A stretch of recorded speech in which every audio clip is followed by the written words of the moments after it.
Под густа магла расфрлани коли по меѓународниот автопат.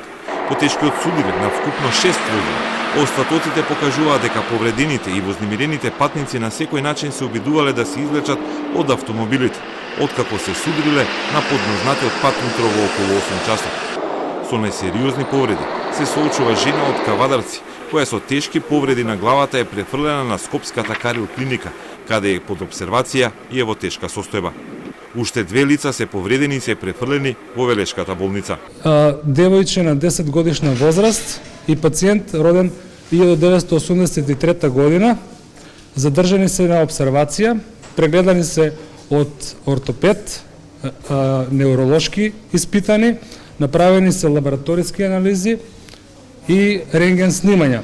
Не се констатирани потешки телесни повреди.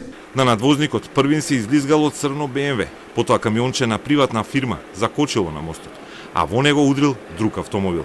Кога патниците се обиделе да излезат, ја отвориле вратата кон средината на коловозот и во отворената врата удриле уште 2 автомобили кои се обиделе да го избегнат судирот.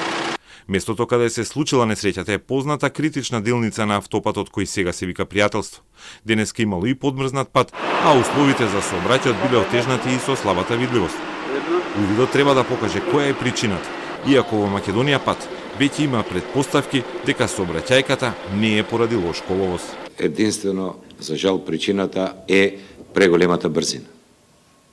И таму нема никакви дупки, јас лично го возам тој пат, нит па има такви работи на делот од Милодиноци до Штип, значи се работи за преголема брзина. Поради несреќата на делницата имаше прекин на сообраќај. Се пушта само за останатите возила и камиони кои останале на одсечениот автопат. Тешката сообраќајна несреќа предизвика застои на овој важен сообраќајен правец. Во прекин беше сообраќајот кон Скопје и кон соседна Србија. Меѓународниот автопат беше затворен најмалку 3 часа. Потоа почна да се пропуштаат возила, со препорака да внимаваат при возењето.